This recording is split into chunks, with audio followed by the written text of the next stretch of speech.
In the autumn of 331 BC, two armies faced each other on a plain in northern Mesopotamia.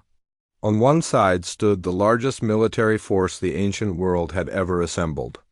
Over 100,000 soldiers, cavalry from a dozen nations, war elephants, scythed chariots, and the finest infantry gold could buy.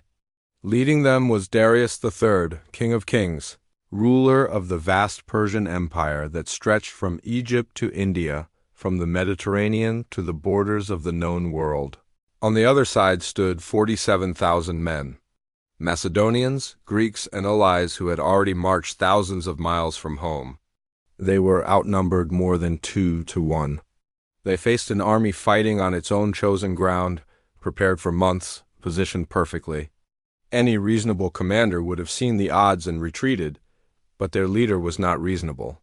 He was Alexander of Macedon, 25 years old, and he had never lost a battle. For 3 days, the two armies watched each other across the plain near a village called Gaugamela. Darius was confident. He had learned from his previous defeats. He had chosen this battlefield himself, flattening the ground so his chariots could charge freely. He had positioned his best troops where Alexander's attack would come. He had done everything right. And yet, within hours of the battle's beginning, his empire would start to crumble, not because Alexander had more men, but because he had something far more dangerous. A tactical genius that saw opportunities where others saw only chaos, the ability to read a battle as it unfolded and exploit every mistake his enemy made, and the courage to stake everything on a single, desperate gamble. This is the story of Gaugamela, the battle where Alexander broke the back of the Persian Empire with one devastating cavalry charge. The day when military brilliance defeated overwhelming numbers. The moment when the ancient world changed forever, and one man's audacity reshaped the course of human history. For over 2 centuries, the Persian Empire had been the superpower of the ancient world. Its territories encompassed dozens of peoples, languages, and cultures, all bound together under the rule of the King of Kings. The empire controlled the most important trade routes, possessed seemingly inexhaustible wealth, and commanded military forces that had crushed every rebellion and defeated every foreign invasion. But by 331 BC, that empire was fighting for its survival. Alexander of Macedon had already won 2 major battles against Persian forces. At the Granicus River in 334 BC, he had destroyed the Persian forces in Asia Minor. At Issus in 333 BC, he had defeated Darius himself, forcing the great king to flee the battlefield and abandon his family to Macedonian capture. After Issus, Alexander had not pursued Darius immediately. Instead, he had turned south, spending 2 years conquering the wealthy cities of the Phoenician coast and Egypt. He secured his supply lines, captured the Persian fleet's bases, and ensured that no enemy could threaten his rear when he finally marched into the heart of the empire.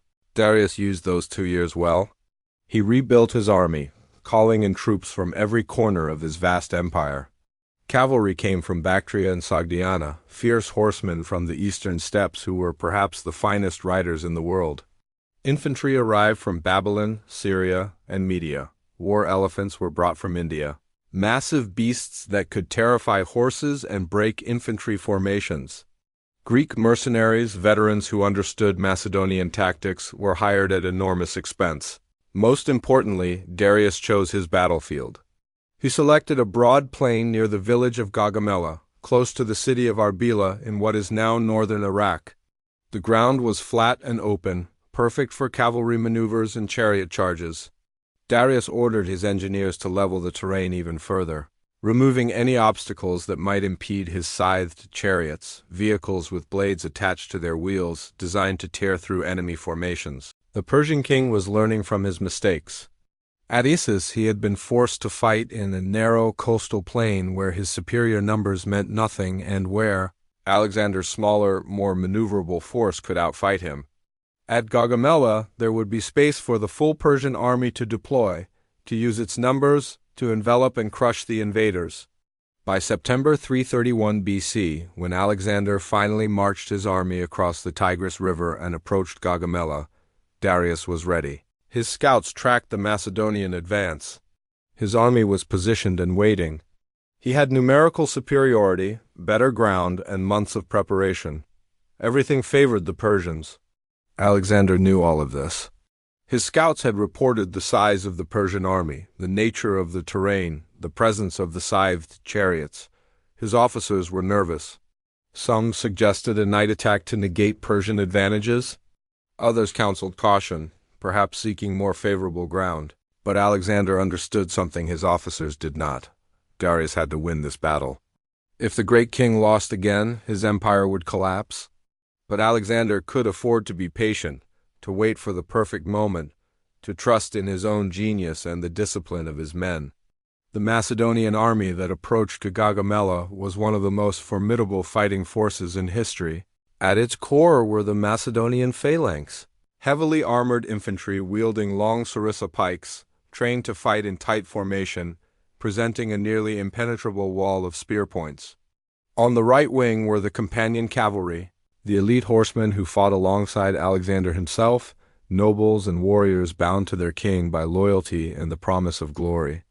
The left wing held the Thessalian cavalry, skilled horsemen from northern Greece, who were almost as good as the companions. Greek hoplites, mercenaries, and allied troops filled out the formation.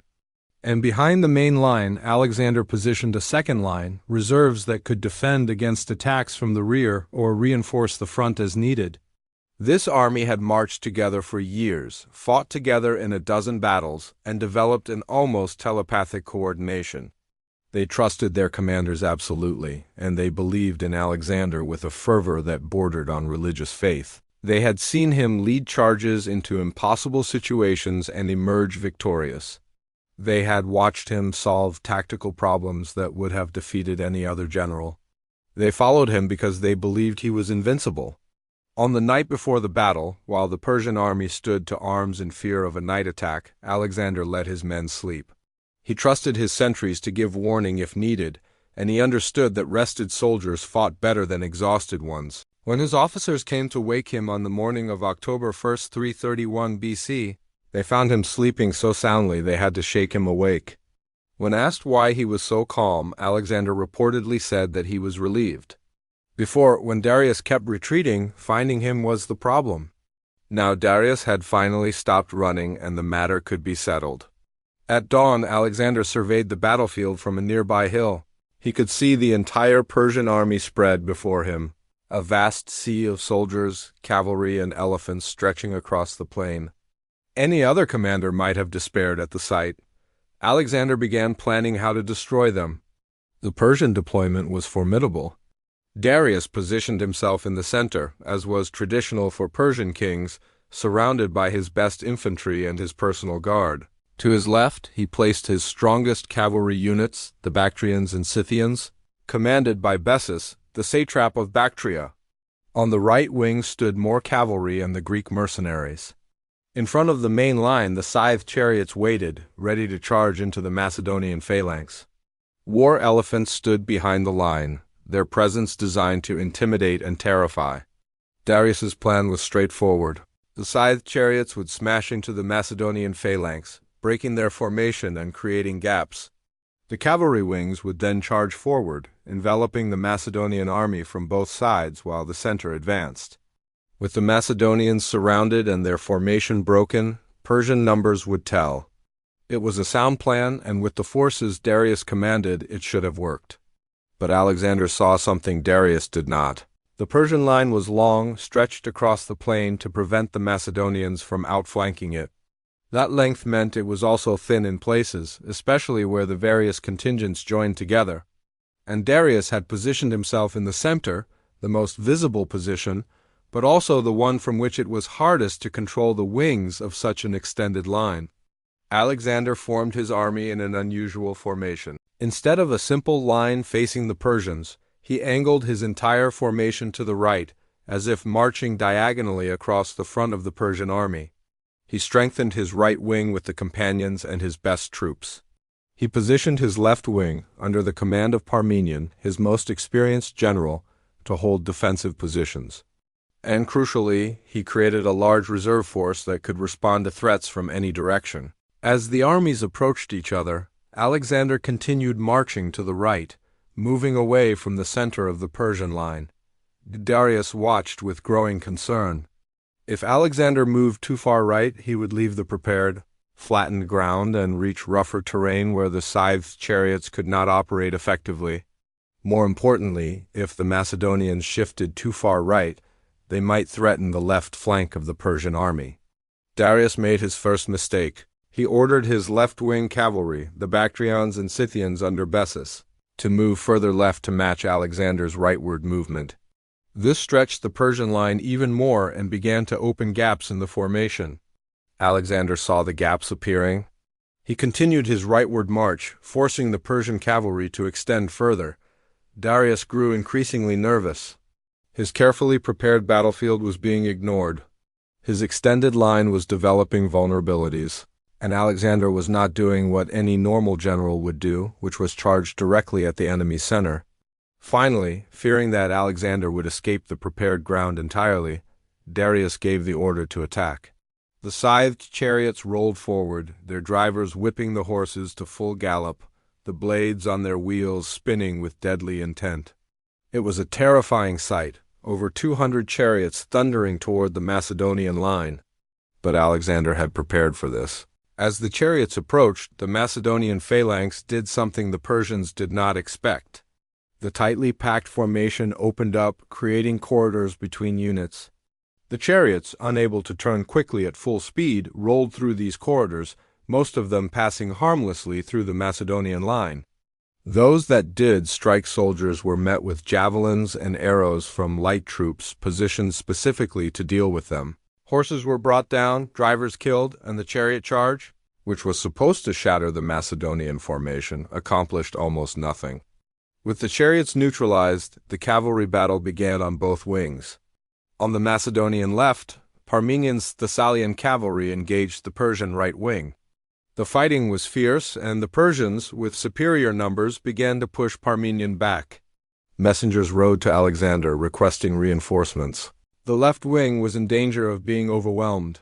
On the Macedonian right, Alexander's forces clashed with Bessus's Bactrian and Scythian cavalry. These were among the finest horsemen in the world, and they fought with skill and courage. The fighting was intense, swirling cavalry melees where individual skill and unit cohesion mattered more than numbers.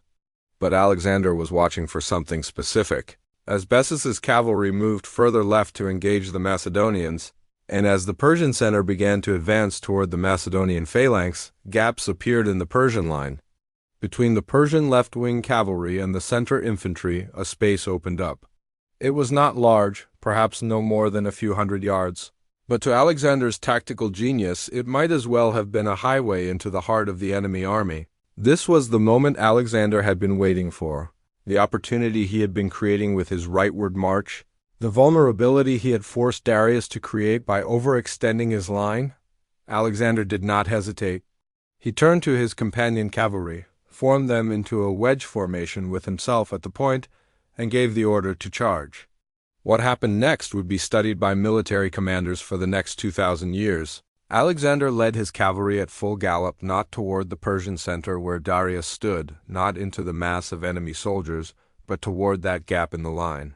The companions thundered forward in perfect formation, the wedge designed to punch through any resistance and drive deep into enemy position. The Persian units on either side of the gap tried to close it, to reform their line, but they were too slow.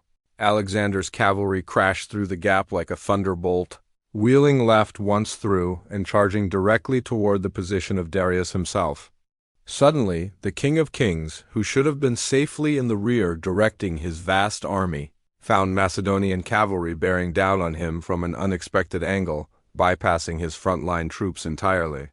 The Persian royal guard, the immortals, and the best infantry in the empire tried to form a defensive line around their king.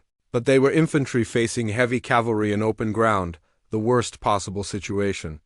The companions crashed into them with devastating force. Alexander was in the thick of the fighting, his distinctive armor making him a target, his skill and courage making him deadly. His men fought with ferocious intensity, knowing that if they could kill or capture Darius, the battle would be won. Darius watched the Macedonian cavalry cutting through his guard, saw men dying to protect him, saw Alexander himself, easily recognizable, fighting his way closer. The great king had faced Alexander before at Issus and had fled. Now, watching the slaughter around him, seeing his guards being cut down, he made the same decision. He turned his chariot and fled. The sight of their king fleeing broke the Persian center. Units that had been advancing confidently suddenly wavered. Officers looked around in confusion. The carefully prepared battle plan collapsed as soldiers realized their king had abandoned them.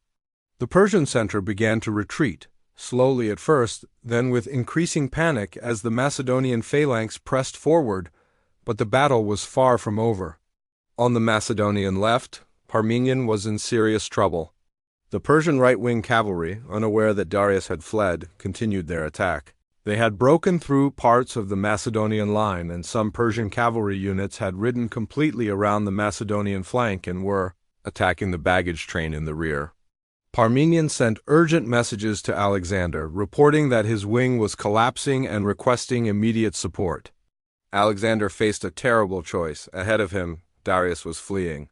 If Alexander pursued immediately, he might capture the great king and end the war in a single stroke. But if he did that, Parmenion's wing might be destroyed, and the Macedonians could still lose the battle despite breaking the Persian center. It was one of the hardest decisions Alexander ever made. He turned his cavalry away from pursuing Darius and rode to support Parmenion. On the way, he encountered the Persian cavalry units that had penetrated to the Macedonian rear. A fierce cavalry battle erupted, companions fighting against Persian horsemen. Both sides knowing the outcome of the entire battle might depend on this confused melee. The fighting was desperate and costly. Some of Alexander's closest companions were killed. The king himself was struck several times, his armor dented and scarred.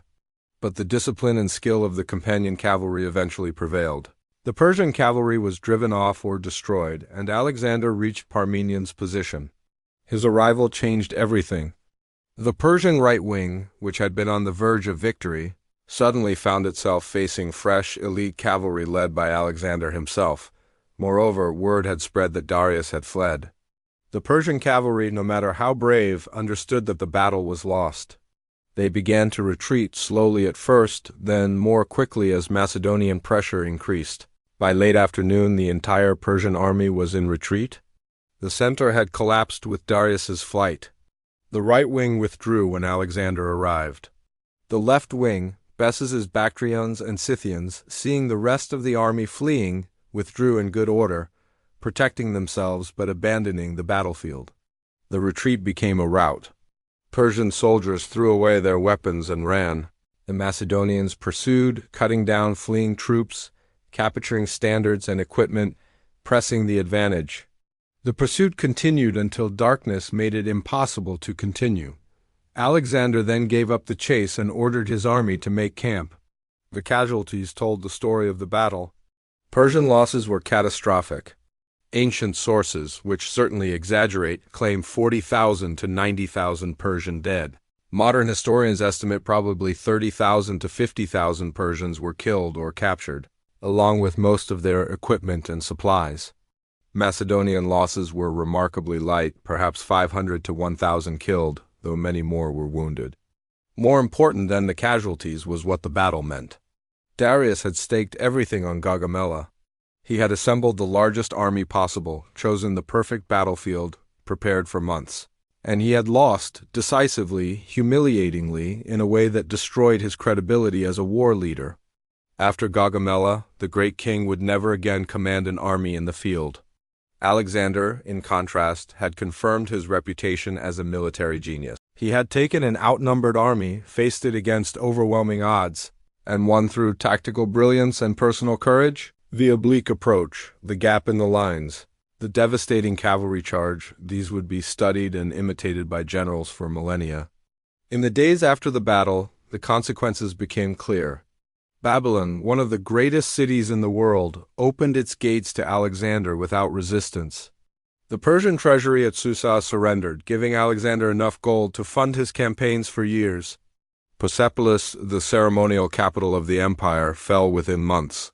Darius fled east, trying to raise new armies, but his authority was broken. Satraps and generals who had obeyed him before now made their own decisions. Some submitted to Alexander. Others tried to set up independent kingdoms. Bessus, the commander who had led the cavalry at Gaugamela, eventually murdered Darius and tried to claim the throne for himself, but Alexander hunted him down and executed him for regicide. The Persian Empire, which had stood for over 2 centuries, which had survived rebellions and invasions, which had seemed permanent and invincible, collapsed within 3 years of Gaugamela, not because Alexander had more soldiers or better equipment, but because one man's tactical genius had found the weakness in what seemed like an impregnable position and had exploited it with devastating effect. The battle also revealed something about Alexander's character. His decision to abandon the pursuit of Darius to save Parmenion showed that he understood war was not just about personal glory. He could have let Parmenion fall and pursued Darius, possibly ending the war immediately. But he would have lost half his army doing so, and his men would have learned that Alexander sacrificed his subordinates for his own ambitions. Instead, he saved Parmenion, even at the cost of letting Darius escape, and his army loved him for it. Gaugamela demonstrated principles of warfare that remain relevant today. The importance of choosing your ground and preparing the battlefield, which Darius did successfully. The danger of overextension, which Darius fell victim to when he stretched his line too thin. The value of reserves and flexibility, which Alexander used to respond to threats as they developed. The decisive importance of targeting enemy command and control, which Alexander achieved by driving straight for Darius himself. Most importantly, Gaugamela showed that brilliant tactics can overcome superior numbers. The Persian army was larger, better equipped in many ways, and fighting on ground of its own choosing, it should have won. But Alexander saw opportunities that Darius missed, made decisions faster than his opponent could react, and had the courage to stake everything on a single devastating charge. In the centuries that followed, Gaugamela became synonymous with tactical perfection. Roman generals studied Alexander's tactics. Medieval commanders tried to replicate his maneuvers. Napoleon reportedly read accounts of the battle dozens of times. Modern military academies still teach Gaugamela as an example of how to defeat a numerically superior enemy through superior tactics and leadership. For the ancient world, Gaugamela marked the end of one era and the beginning of another. The age of Persian dominance was over. The Hellenistic age, where Greek culture and language would spread across the Middle East and Central Asia, was beginning. Cities founded by Alexander, like Alexandria in Egypt, would become centers of learning and culture. Greek became the common language of educated people from the Mediterranean to India. But the battle also raised questions that have never been fully answered. What if Darius had not fled? What if he had stood his ground, rallying his troops, turning the battle into a grinding war of attrition? Would Alexander's brilliance have been enough if the Persian king had shown even a fraction of Alexander's personal courage? What if the gap in the line had not appeared, or if Alexander had not seen it? What if Parmenion's wing had collapsed before Alexander could reach him? These questions are unanswerable, but they remind us that great battles, for all the planning and preparation, often come down to moments of decision, to individual choices made under pressure, to opportunities that appear for seconds and then vanish forever. Darius chose wrong, Alexander chose right. And that made all the difference. Walking the battlefield today, near the modern town of Tel Gomel in northern Iraq, you would find farmers' fields and quiet villages. The landscape has changed in 2 millennia. Rivers have shifted course, roads have been built. The modern world has covered the ancient one. But if you know where to look, you can still see the shape of the plain, the flat ground that Darius chose, the space where 2 armies faced each other and decided the fate of empires. Standing there, you can imagine that morning in October 331 BC, the massive Persian army stretched across the horizon, a seemingly invincible force. The smaller Macedonian formation angled oddly to the right, marching almost parallel to the enemy line. The tension as both sides prepared for battle. The thunder of scythed chariots rolling forward. The chaos of cavalry charges on both wings. And then that moment, that single moment, when Alexander saw the gap in the line and made his choice. He gathered his companions, formed the wedge, and charged into history. In the space of perhaps 30 minutes, he broke through the Persian line, drove toward Darius, and shattered the largest empire in the world. It was the move that broke an empire, the decision that changed history, the moment when one man's genius proved more powerful than an army of hundreds of thousands. Gaugamela reminds us that history is not inevitable. The Persian Empire did not have to fall. Alexander did not have to win. But on that October day, one commander saw what others could not see, dared what others would not dare, and achieved what everyone said was impossible. And in doing so, he proved that in war, as in life, brilliance and courage can overcome any odds, that the right decision at the right moment can change everything, and that one person in one moment can reshape the world. The sun that set on Gaugamela on October 1st, 331 BC, set on a different world than the one that had dawned that morning. An empire had fallen, a legend had been born, and Alexander of Macedon, 25 years old, stood victorious on a battlefield where he had been outnumbered more than 2-1, having defeated the largest army ever assembled in the ancient world through sheer tactical genius. The Persian Empire was finished. Alexander's empire was just beginning. And it all came down to one move, one charge, one moment when everything changed. That is what really happened at Gaugamela.